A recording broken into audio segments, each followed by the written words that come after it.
मेरा मैम, ये जिस तरीके के हालात हैं भाई, आज जहां पर मीडिया का जो रोल होना चाहिए था, जिस सकारात्मकता के साथ मीडिया को सामने आना चाहिए था, मीडिया ने फिर एक बड़ा मौका अपने हाथ से निकाल दिया। जब देश के लोगों का जिस तरीके से हम अभी जुडिशरी की बात कर रहे थे पिछले 2-4 दिनों से कि क्या चल रहा है, जुडिशरी कैसे अपनी गर्दन खुद उसने दबवा रखी है, उसी हाल में मीडिया के हाथ से भी एक मौका बड़ा निकल गया जब आप देश के साथ खड़े हो सकते थे। आज जब देश का हर आदमी, चाहे वो हिंदू हो, मुसलमान हो, किसी भी धर्म का हो, सरकार के साथ खड़ा है, सरकार के साथ खड़ा होकर के देश की बात कर रहा है, सरकार के हर कार्रवाई में साथ खड़े रहने की बात कर रहा है, ऐसे में ऐसे लोगों की फौज उतार दी गई है कि आप जो है मोदी और शाह साहब का नैरेटिव बिल्डअप करिए, भारतीय जनता पार्टी की विचारधारा को आगे बढ़ाइए, ये आपदा में अवसर खोज रहे हैं।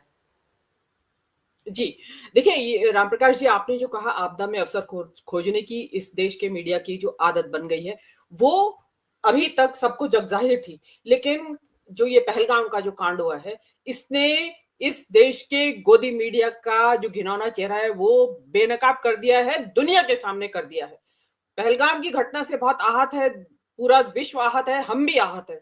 लेकिन जो इसके ज़रिए, इसके बहाने जो गोदी मीडिया की पूरी पोल खिली है विश्व स्तर के ऊपर, वो उससे मुझे तो एक बड़ी तसल्ली मिली है कि एटलीस्ट अभी तक तो घर के अंदर ही था। हम ही लोग आपस में गोदी मीडिया, डॉगी मीडिया या कुछ कह देते थे। लेकिन कल जो हुआ है, परसों जो हुआ है, जो पहलगाम में इन्होंने किया है और जो इनके खिलाफ वहां नारेबाजी हुई है, उसने इसको डॉगी मीडिया कहिए, सुपारी मीडिया कहिए, रवाना मीडिया कहिए, प्लाइंट मीडिया कहिए, कुछ भी कहिए, ये उसकी पूरे दुनिया ने देख लिया है। देखिए, एक तो गोदी मीडिया जो हम बात हो रही है और वो जो कश्मीरी युवक नारे लगा रहे हैं आहतों के, गोदी मीडिया हाय हाय, तो क्योंकि इस वक्त कश्मीर जो है पूरे वर्ल्ड के रडार के ऊपर है, तो वहां पे स्वाभाविक रूप से एक क्यूरियोसिटी पैदा होगी, व्हाट इज गोदी मीडिया। उन लोगों ने गूगल किया होगा, कुछ छोटा मोटा आंसर मिला होगा, फिर उसके बाद ग्रॉक अंकल के पास गए होंगे कि भाई व्हाट इज गोडी मीडिया। उसने जो उसकी परिभाषा दी होगी राम प्रकाश जी गोडी मीडिया की, क्योंकि उसको तो सारा पता है ग्रॉक को, तो उससे इतना तार तार कर दिए इनकी जो बची कुछ दुनिया में इज्जत कुछ रही होगी, उससे पता चल गया है कि इस देश में लोकतंत्र का जो चौथा खंबा है वो बिल्कुल धराशायी हुआ पड़ा है, बिका पड़ा है, सत्ता के चरणों में लौट रहा है। सरकार, मीडिया का काम है कि जो सरकार छिपा रही है उसको ढूंढ के लाए और दिखाए कि सरकार जो छिपाने की कोशिश कर रही है वहां क्या कर रहे हैं। ये इन्होंने पूछा, बजाय अमित शाह से सवाल पूछते कि 2000 लोग वहां इकट्ठे हो रहे हैं वीराने में एकदम, और वहां पे एक सिपाही तक नहीं डंडा लिए हुए, वो सवाल पूछे, उसके बाद क्या हो रहा है अब उनका किसी को चश्मदीदों से बात करके बताते, और बताते वहां के जो जितने भी सैलानी हैं उनसे बात करके बताती गोदी मीडिया कि किस तरीके से लोकल कश्मीरी पानी से, खाने से, टैक्सी से पहुंचा रहे हैं। एक वो छत्तीसगढ़ का पॉजिटिव स्टोरीज सामने लाते कि छत्तीसगढ़ में किस तरीके से 11 लड़कों की जान एक शॉल वाले ने बचाई, जो कि छत्तीसगढ़ जाया करता था सर्दियों में शॉल बेचने, उनके घरों में भी जाता था। तो जब वो कश्मीर घूमने आए, उन्होंने नजाकत अली शॉल वाले से कांटेक्ट किया कि हमें घुमाइए कश्मीर, तो वो उस वक्त उन्हीं के साथ था। तो क्या होता है, जो लोग लोकल रहते हैं उनको रास्ते पता होते हैं, छोटे पगडंडिया, और वहां से वो उनको बचा के निकाल के ले गया। लोग वहां लिख रहे हैं, आपने देखा होगा कितने वीडियो सोशल मीडिया के ऊपर तैर रहे हैं जिसमें बता रहे हैं लोग कि कश्मीरी लोगों ने, तो वो ही आक्रोश, उनको गुस्सा आया कि भाई हम तो, आप जो हम तो हिंदू मुस्लिम की यूनिटी की बात कर रहे हैं और आप उसके बदले कुछ और स्टोरी यहाँ पे खोजना चाह रहे हैं। तो आपने तो अपना अपना जो दिवाला जो है ना, अपना आपने जुलूस खुद निकलवाया। जो चित्रा त्रिपाठी वहां पहुंची, एक्चुअली तो वो ये हिंदू मुस्लिम की स्टोरीज लेने पहुंची थी कि कश्मीरी बोलेंगे, गालियां देंगे हिंदुस्तान को और भारतीयों को, वो ऐसा कुछ वहां हुआ नहीं। वहां अनप्रेसिडेंटेड सीन्स जो आप भी दिखा रहे हैं, इस तरीके के बहुत सीन्स हैं, और ये वाला तो बिल्कुल ही जिसको कहते हैं कि एक फॉरएवर माइलस्टोन बन गया है, और ये हमेशा रिकॉर्ड में याद रखा जाएगा कि इस देश की जिस वक्त आतंकवादी गोलियां बरसा रहे थे, तो इस देश की मीडिया क्या कर रही थी। मतलब जो आपने अपने, जो आप अभी तक गोदी मीडिया घर के अंदर कहलाते थे, आज आप दुनिया के अंदर आपको ये कहलाया जा रहा है। तो और जो इससे ज्यादा शर्म की बात कुछ हो नहीं सकती, और उनको शर्म नहीं है। आप देखिए कि अभी कल देखिए, परसों देख लीजिए, कल और परसों जो गए हैं, क्या चलता रहा दिन भर, हिंदू मुसलमान हिंदू मुसलमान। जबकि देखिए गोदी मीडिया का काम ये था, जो हमारा मीडिया है जो वहां पहुंचा था उसका काम ये था कि जो आतंकवादी आए और जो उन्होंने वहां चुन चुन के बताया जा रहा है मारा हिंदुओं को, तो उसको नैरेटिव को और उनके मंसूबों को नाकामयाब करते और बताते, पॉजिटिव स्टोरीज के माध्यम से बताते, कश्मीरियों से बात करके बताते कि नहीं ऐसा यहाँ कोई माहौल नहीं है, आप यहाँ जो भी करने आए थे वो गलत है, और उसको कश्मीरियों ने फेल कर दिया है आपके इरादे को, मंसूबे को। ये उसको और चारा पानी खाद पानी दे रहे हैं। जो कुछ बिल्कुल आप और आतंकवादी अलग अलग कहां हुए? इसका मतलब तो आप दोनों मिले हुए हैं। आप भी हिंदू मुसलमान में लगे हुए मीडिया और आतंकवादी भी लगे हुए हैं। वो सफल हो गए, आपने उनको सफल होने दिया। ये आपकी बहुत बड़ी नाकामी है। जी बिल्कुल। मीनू मैम, ये जो प्रधानमंत्री की बात हो रही थी, निश्चित तौर पे जो सवाल कल से उठ रहे हैं कि भाई सरकार का रोल क्या है इसमें, इसका जिम्मेदार कौन है, इन सारी चीजों से भागने का इससे बेहतर उपाय मोदी जी के पास नहीं था कि चलो चुनावी दौरे पे चल पड़े? जी देखिए, चुनावी दौरे से पहले ऑल पार्टी मीटिंग बुला रखी है उन्होंने। एक जो हमला हुआ है जिसकी वजह से आपको इतना बड़ा निर्णय लेना पड़ा कि 6 तरह के प्रतिबंध आपने पाकिस्तान के ऊपर लगाने पड़े, के लिए आपको मजबूर होना पड़ा। वो मामला अचानक इतना छोटा कैसे हो गया कि जो ऑल पार्टी मीटिंग आपने बुलाई है उसमें प्रधानमंत्री जी गायब है।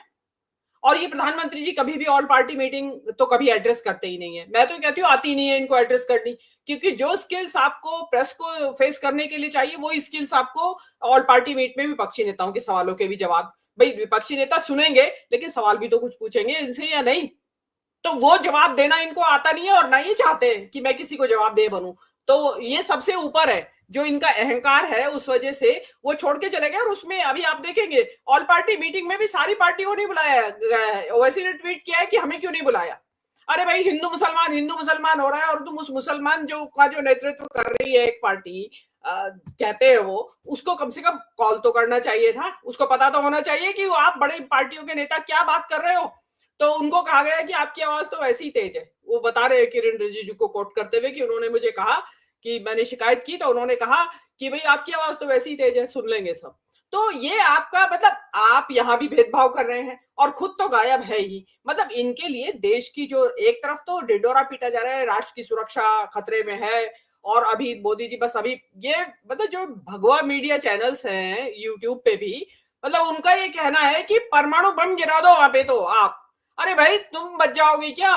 बराबर बराबर लगे हुए। ऐसा नहीं है कि तुम्हारी इंटर कॉन्टिनेंटल बैलिस्टिक मिसाइल से आएगा परमाणु बम, ये बराबर में है आपके। एक भी छोड़ा तो दिल्ली तक तो पूरा जद में आएगा आराम से। लाहौर से दिल्ली बहुत दूर नहीं है। तो आप क्या क्या मतलब परमाणु बम छोड़ दो, अरे भाई बच्चों वाली बातें करते हैं कि जो आप बोल रहे हैं जो भी कुछ। तो आपने तो जब पहली नोटबंदी की, जब आपका आतंकवाद खत्म हो जाना चाहिए था, उसके बाद 370 तो हुई ही इसीलिए थी कि भाई ये जो कश्मीर में आतंकवाद है उसका ओनली वन इलाज है 370 को एब्रोगेट करना। वो आपने करा, लेकिन उसके बाद आपने किस तरीके से सब कुछ नॉर्मल है, सब कुछ नॉर्मल है। एक कश्मीर के लोकल रिपोर्टर बता रहे थे कि जो इस टूरिस्टों की संख्या जो बढ़ा चढ़ा के बताई जा रही है, बोले होता क्या है कि जब टूरिस्ट जाता है तो निशात बाग गया तो वहां उसका नंबर लिखा जाएगा, शालीमार बाग गया वहां लिखा जाएगा, पहलगाम गया वहां लिखा जाएगा, वैष्णो देवी गया वहां लिखा जाएगा। तो जम्मू कश्मीर के जितने भी जो टूरिस्ट प्लेसेस हैं वहां जाने पे नंबर लिखा जाता है। तो ये जिस तरीके से हाईवे का करते हैं ना कि अगर 4 लेन का हाईवे है तो उसके 4 किलोमीटर गिनते हैं 1 किलोमीटर को, और फिर बताते हैं कि इतने 1000 किलोमीटर हाईवे बना दिया। इसी तरीके से टूरिस्टों का कि चारों पांचों प्लेसेस पे जो काउंटिंग हुई है 10-10 लाख आए हैं, तो उन चारों को मिला के बता दिया भाई 40 लाख आए हैं 2 दिन में टूरिस्ट। तो उसने बोला ये इस तरीके से इसको इन्फ्लेट करके ये लोग बता रहे हैं। लेकिन वही बात आती है कि आप इतने लोगों को आपने बुला लिया और सुरक्षा का कोई इंतजाम नहीं। किसी ने ये पूछा कि 1.5 घंटे तक तो वहां बताते हैं जैसा वो फायरिंग वायरिंग चलती रही, उसके बाद बहुत देर बाद वहां पे आर्मी और जो हेल्प पहुंची है, तो कौन लाया नीचे उन टूरिस्टों को? कश्मीरी तो लाए कंधे पे लाद लाद के, कई फोटोज भी मीडिया बिल्कुल के ऊपर चल रहे हैं। लेकिन मोदी जी के लिए इस टाइम बिहार का चुनाव ज्यादा जरूरी है। ये उनकी इनसेंसिटिविटी बताता है कि किस एक ही काम आता है बस इनको भी और अमित शाह को भी।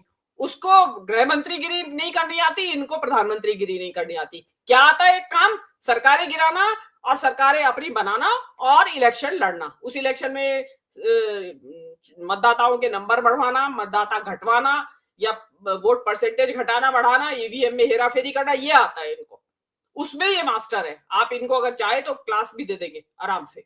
लेकिन आप बिहार का अभी कोई सिर पे आ गया है बिहार का इलेक्शन? हम मानते हैं कि भाई ऑनगोइंग है, चल रहा है, प्रोसेस में है बिहार का इलेक्शन, तो चलिए एक बार को मान लेते हैं। लेकिन प्रधानमंत्री होने के नाते आपका फर्ज ये बनता है कि पहले आप यही रहे, चाहे आपका कुछ काम हो या ना हो, आप उसको कैंसिल भी तो कर सकते थे। और अभी वहीं पे आ रहे मजाक की नीतीश कुमार, और वो हंसी मजाक कर रहे हैं, हंसी ठट्टे हो रहे हैं वहां स्टेज पे बैठ के, तो उसकी खूब खिंचाई हो रही है। और वहां नीतीश कुमार हाथ जोड़ रहे हैं, पता नहीं किस चीज की चिरौरी कर रहे हैं, कि पता नहीं क्या चीज मांग रहे हैं उनसे, हाथ जोड़ के गिरे जा रहे हैं उनके ऊपर कि ये कर दो, ये कर दो, ये कर दो। तो उसमें आपके और नए नई चीजें आपकी उसमें निकल के आएंगी। अब क्या होगा, उसमें कुछ ऐसा बोलेंगे, अभी ये उसमें रैली में जो भी कुछ कर रहे हैं, ये ऐसा बोलेंगे कि अभी सब पहलगाम भूल जाएंगे, अभी तो पहलगाम ही हो रहा है सबको 3 दिन से। उसके बाद सब भूल जाएंगे कि कितने लोग मरे और किस तरीके से टूरिस्ट गए थे घूमने के लिए और बेचारे ताबूत में कैद होके वापस आ रहे हैं। इससे बड़ी त्रासदी, मतलब इनसेंसिटिविटी, मतलब आपको सेंसिटिविटी नहीं है इस बात की कि कोई किसी का अपना मरता है तो किस तरीके की वेदना उसके मन में होती, कितनी पीड़ा हो रही होगी उन बिल्कुल लोगों के बिल्कुल मन में, बिल्कुल। वो आपके अंदर है ही नहीं, तो आप क्या महसूस करेंगे? जी।